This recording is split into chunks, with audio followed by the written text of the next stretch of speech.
pang mayaman. Ito po yung unit ni ma'am dito sa Bacoor. Sita Italia. Ayan. Tama ba ako? Malaki. Siguro nasa 100 square meter. Binigay na sa amin yung susi. Nag-down na rin si ma'am. So, etong bahay ni ma'am matagal na to nakatenga. Ayan. So, mapapansin nyo talagang luma na. Luma pero matibay.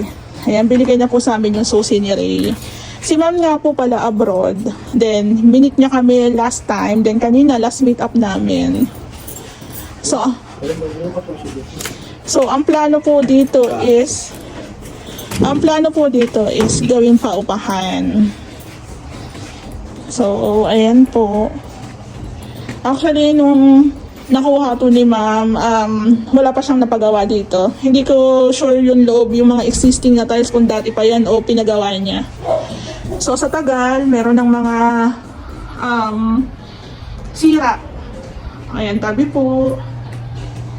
So gusto ni ma'am, actually before daw merong gustong umupa kaso ayaw niyang paupahan. Pero ngayon, nag-decide siyang paupahan na. Pero kung dati niya pa naisip yun na paupahan, di sana pumita na to. Diba? Sayang. So yung mga kisame, sira na. By the way, si ma'am po pala kasi is nanonood din po sa aming vlog. So, nakikita niya kung paano yung trabaho namin. So, kung ako uupa, maghahanap ng upahan, abangan niyo po ito. Papagandahin natin. Matibay po ito. Hindi lang po talaga siya nami-maintenance. 2-story po ito. Ayan o.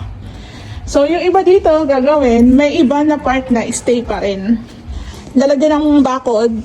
Bakod lang po ang gagawin dito sa labas, bakod. Tapos aayusin po yung itsura ng bahay. Pintura.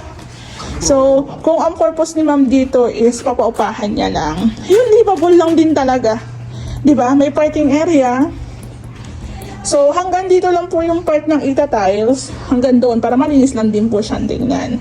So, mapapansin nyo, ito pa yung, matagal na talaga siya. Ito pa yung dating aluminum door. Ayan, sira na rin po yung ating pinto. Hindi na siya na-maintenance. Ito nga po, itsura ng loob. Malawak siya. Tinanggal nila ma'am yung mga gamit. Nag-angatan na po yung tiles. So, if ever ma-recover pa namin yung tiles dito, pwede pa namin itong ibalik. Kasi ang tiles ni ma'am babataas, same lang. So, kung papaupahan mo lang to, kailangan mong basic renovation lang. Pero syempre sa amin, sa akin, papagandahin ko talaga to, di ba? So, may mga pinto na kailangan ng palitan, may mga tiles na kailangan ng palitan, kung papalitan na, ayun pong itsura niya, nag-angatan no. So, yung bathroom, baka po yung mga accessories palitan, lagyan ng kisame. So guys, tingnan nyo yung mga nagtitiwala sa amin abroad pa ha. Ito ang inside kitchen natin, tawag ko na lang, papalitan namin siya ng tiles. Pati ng lababo. Yung cabinet, talagyan namin to ng up and down ng cabinet. Para yung uupa dito, talagang, ano nyo yun, kompleto recados. Ayan, di ba? So, ito po yung ating wirings. I-check po namin yan kasi matagal na nga siya. Tabi po. So sa taas, ito po yung itsura. Yan o, yung staircase natin na. Ito po yung second floor. Ayan. Ang ceiling dito, baka po lagyan na lang po namin ng PVC panels.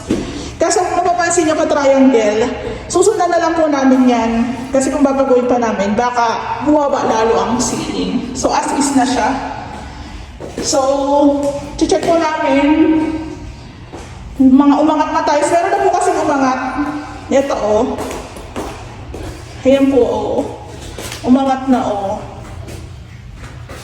So, sa tagal na rin po kasi walang nakatira, walang maintenance, hindi nalilinisan, possible po talaga siyang masira. So may mga ilang pinto na pwede natin siyang i-retouch. Ayan o.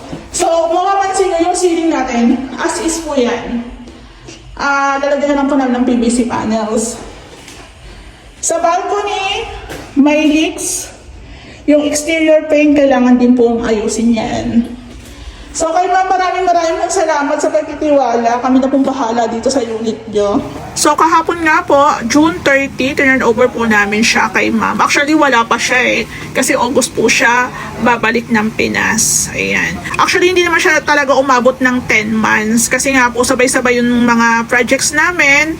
Yung gawa po namin dito is parang pasundot-sundot lang. Pero yun nga ang sabi ni ma'am, no worries, hindi ako nagmamadali. Basta pagdating ko ng August, tapos na. Ayan. So, dito hinahayaan lang po kami ng may-ari. By the way, lahat po ng ganap nangyari dito sa bahay niya, siya po ang nasunod. Sa amin po, pag sa amin po kayo nagpagawa, kayo po ang masusunod. Hindi po kami, hindi rin po yung kapitbahay nyo. So, kung mapapansin nyo, yung buong labas, pinturado po yan. Pati po yung pintura, si ma'am din po ang pumili niyan.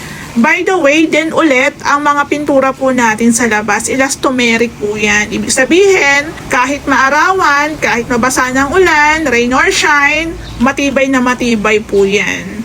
So, kayo na po ang magkumpara sa before and after. Ayan. So, dito po sa labas, naka 40 by 40 na tiles po tayo. Si client po ang sinusunod namin pagdating po sa renovation. Suggest lang po kami. Ayan. Meron din po kami nilagay na trench drainage. Ayan po. O, diba? Tapos, nilinisan din po namin to bago ito turn over. Dito na puro damo. Ayan, nilagyan namin ng semento para hindi po siya maging maputik. Tara, pasok na tayo. Nakaka-excite talaga. Yung screen door, pinalitan. Yung main door, pinalitan din po. Kasi yung iba po talaga is sira na. Ayan, o, diba? Ang ganda. Grabe. So, diba? Gagastos ka, magpapagawa ka, pero hindi ka nai-stress. May stress ka lang talaga sa budget. Pero sa contractor, kung kami po ang gagawa, nako, sitting pretty ka pagdating sa amin. O, diba? Ang kulang na lang po dito gamit. So, kung ito po matutuloy na paupahan, nako, ang swerte. Diba? Sila po ang magbibinyag dito sa ating renovation. Ayan, ang ganda, o, diba? Sa mga nagtatanong po, yung pintura po natin sa baba, hindi po yan white. Tool white. White pa rin, pero tool white po ng Boysen. Ayan, o, diba? Meron din po siyang kwarto sa baba. Lahat nga po pala ng kisame dito is ginamitan po namin ng PVC panels. Ayan po. So, yung may-ari naman po, open naman siya sa suggestion. Kaya kami na rin po halos talaga ang nagpaganda nito. So, kung ang uupa po dito is medyo may edad na, meron tayong lolo at lola, nako, perfect na perfect po yan dito. Hindi na nila kailangan umakyat sa second floor. Pati yung pinto natin dito, binago rin. Tapos, ito yung ating bathroom. O, diba? Ang ganda. So, si ma'am din po ang pumili ng tiles. Ayan. O, diba? Nilagyan na lang po namin siya ng mga bagong accessories. Siyempre po, kailangan po natin i-try yung ating flash. Ayan. O, diba? So, ayan guys. Yung iba pong mga accessories dito, sa Wilcon po namin siya binili. Yung iba po sa Tion Paul. Ayan, o, diba? Ito po yung sinasabi ko sa inyo na pag sa amin po kayo nagpagawa, sigurado po ang gawa. 100%.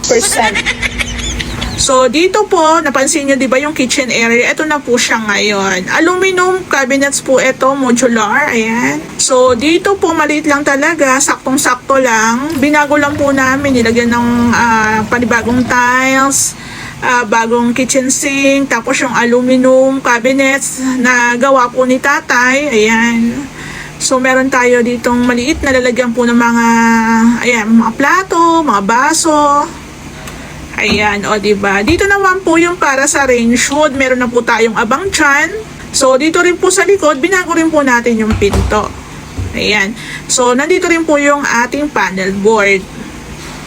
Ayan siya, o, diba? Yung hagdan natin, stay lang po yan. Ayan. So, tinanggal po yung dating barnis, dating pintura nito. Then, binarnisan po ng panibago. Diba, ang kintab niya, o, diba? Ang ganda. So, hindi na po namin siya nilagyan ng cover kasi nga po alanganin.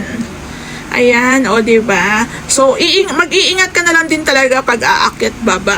Naglagay din po tayo ng pendant light dito po sa ating hagdan. Ayan, para maliwanag. Diba? So, dito po sa second floor, meron na rin po talaga siyang existing na 2 kwarto. So, yung mga pinto kasi mga sira-sira na rin talaga, kaya pinalitan namin. Ayan no, may pa-pendant light pa sa hagdan eh. Ayan siya o, diba? Yung bintana na malaki, niliitan po namin. Naka-PVC panels, naka-tiles ng maayos. Ang ganda. Kung 4 yung anak nyo na puro babae, nako, sakto na po yan. Pwedeng-pwede na po. Tapos dito po, ang kanilang family room. Malaki-laki rin po siya. Then, meron pa tayong isang kwarto dito. Ayan. O, diba? So, pwedeng-pwede na, diba? Ang ganda. So, nasa abroad ka nagtatrabaho, hindi ka magdadalawang isip o magkakaba-kaba na baka niloloko ka ng contractor mo. Kasi sa amin, walang ganon. Di uso ganon sa amin. Wala sa aming scam. Yung pinto ni ma'am na luma na, ayan, ginawa namin bago. Ayan, no, matibay pa po kasi yan eh. O, yung balcony natin na ang tsaka dati, ang ganda na ngayon. O, diba? Sa mga nagtatanong kung magkano po inabot po ng 1 milyon.